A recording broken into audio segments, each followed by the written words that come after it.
눈이 같다, 뭐 다 눈을 이렇게 같다. 그게 다 맞는 말이에요. 어디가 아픈지 모르게 막 아프더라고. 네, 안녕하세요. 미더클라스 조원장입니다. 네. 최근에 수술하셨다고요? 네, 드디어 받았습니다. 저도.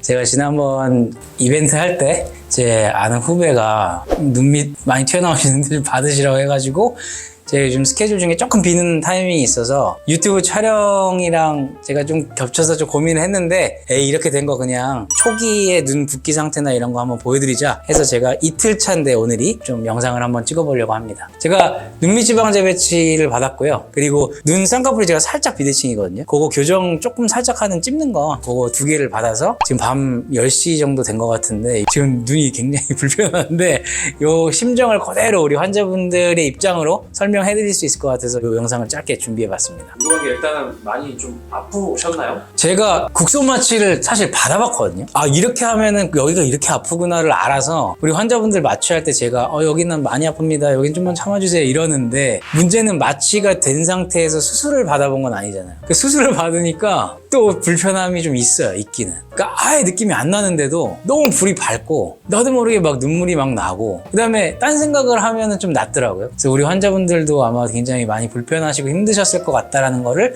제가 다시 한번 이제 깨우치는 그런 날이 되었습니다. 그래서 수술은 한 1시간 정도 해주셨거든요. 평소 설명드리는 거를 제가 그대로 체험했는데 2가지가 되게 아팠어요. 그러니까 쌍꺼풀 수술에서는 이제 건판 마취할 때가 조금 마취약이 너무 찍고 들어가니까 아팠고 눈밑 같은 경우는 마취는 솔직히 견딜만 했는데 그 지방 뽑을 때가 정말 어디가 아픈지 모르게 아프더라고요. 환자분들 표현이 맞는 게 눈이 뽑히는 것 같다, 뭐 뻐근하다, 눈을 이렇게 좀 깎는 것 같다. 그게 다 맞는 말이에요. 저기 뭐 어디가 아픈지 모르게 막 아프더라고요. 그래서 제가 아무 말 안 하면 좋은데 했거든요 좀. 저도 모르게. 그러니까 김 원장님이 그게 되게 좀 신경 쓰이셨나 봐요. 되게 잘해주신다고 마취도 섬세하게 해주셨는데도 이게 좀 아파가지고 제 스스로도 우리 환자분께 할 때도 더 잘해드려야겠다 그런 생각을 좀 했습니다. 실제로 수술하실 때 환자분이 막 이렇게 좀 뭔가 소리를 내시거나 하시는 분들도 계셨었어요. 잘 참으시는 분도 있고 못 참으시는 분도 있으니까 저를 기준으로 하면 한 중하 정도라고 생각을 하거든요. 그럼 사실 일반 분들은 너무 못 참으신다고 생각하시면 이제 수면 마취에 도움을 받으시면 될 것 같고요.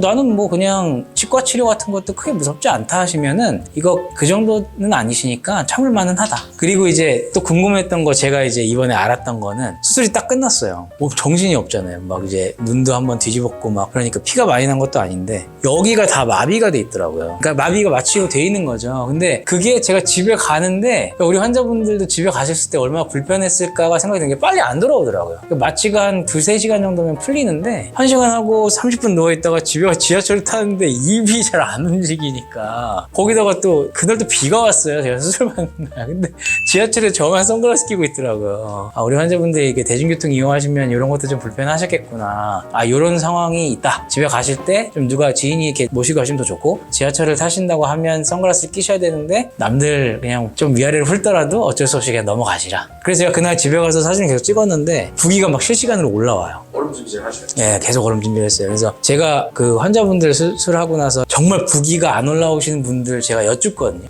멍도 많이 안 드시고 부기도 많이 안 올르셨어요? 하신 분들 여쭤보면은 되게 밤새서 얼음찜질을 첫날, 둘째 날까지 좀 많이 하셨더라고요. 그러니까 그냥 막 누워서 주무시고 일어나시면 멍도 많이 들고 부기도 많이 올라오는데 제가 이제 그게 기억에 남아서 좀 잠도 잘 안 오고 해가지고 밤에 좀 얼음찜질을 많이 했거든요. 주기적으로. 그렇게 했더니 일단 부기나 불편함은 약간은 있지만 그래도 뭐 약간 어제 맥주 과하게 먹은 정도로 부은 정도로 남은 것 같아요. 그래서 오늘 월요일 아침에 출근했는데 생각보다는 제 컨디션이 되게 좋았거든요. 그래서 우리 환자분들도 눈밑 지방 재배치 하한 거면 조금 다른 얘기긴 하지만 눈밑 지방 재배치 하실 때 좀 얼음찜질 철저하게 해주시면 크게 신경 쓸 일은 없을 것 같다. 그래서 제가 지금 좀 부었긴 한데 그래도 김 원장님이 잘 만드셔서 제가 애교가 좀 있어요. 있기는. 나중에 요 부기 빠지면 애교가 살짝 질 것 같은데 그거는 또 김 원장님 사진 통해서 제가 또 보여드리는 걸로 하고 저는 이제 다음에 부기가 좀 빠졌을 때 제가 또 중간에 특별한 이벤트가 있으면 그거에 대한 영상을 좀 남기면서 제가 수술 전 인터뷰, 수술 들어갈 때 저 이제 들어가는 거 찍힌 거, 디자인하는 거, 수술방 준비할 때부터 끝나고 나오는 거, 집에 가서 찍은 사진 이런 것도 제가 다 모아놨거든요. 그거를 같이 연계해서 환자로서의 조원장 브이로그를 한번 나중에 보여드리도록 하겠습니다. 앞으로 그러면은 이제 요거 다음에 이제 이틀 차니까 네네네. 일주일 차, 한 달 차는 이제 어떤 걸 하시려고? 뭐 그냥 셀카로 알려주신 대로 좀 영상을 남겨놔서 매일매일 찍으려고는 할 거예요. 그래서 조금 이렇게 어느 단계에서 딱딱 빠지는 게 좀 보이는 거를 좀 사진으로 보여드리고 싶죠. 왜냐하면 제가 환자분들 상의를 할 때 항상 2주면 멍 빠지고 한 달이면 좋아진다고 말은 하는데 그분들 사진이 제가 시리얼하게 있지는 않잖아요. 그러니까 이번에는 저를 좀 환자라고 생각하시고 제가 중간 사진들로 쭉 한번 연달아서 한번 보여드릴 예정입니다. 근데 지금 PD님도 보이시네요, 눈밑이. 네, 여기 우리 PD님 없으시나? 저도 좀 제가 요즘에 다음에 영상 찍을 거긴 한데 이제 목주름 저희가 또 김 원장님하고 저하고 자문의하는 게 있거든요. 근데 남들 목만 보다가 지금 저는 이제 이것만 보고 있거든요. 근데 저는 이게 당하고 나서 집에 딱 갔더니 이제 애들이 아빠 눈 왜 그래?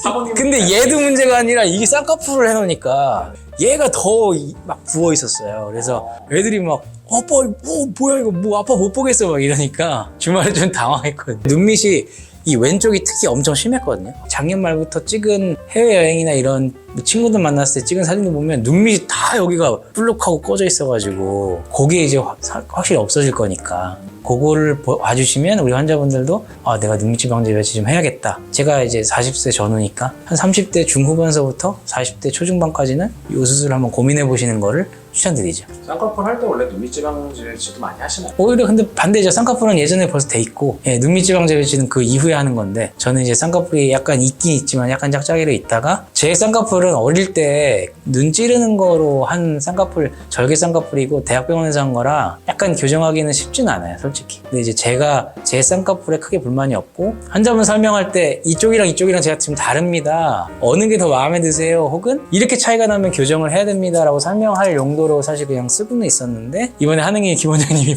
좀 잡아주셨죠. 그래서 주기적으로 마지막 영상 남겨서 우리 PD님께 제가 전달 드릴게요. 그러면 이렇게까지 하겠습니다. 감사합니다.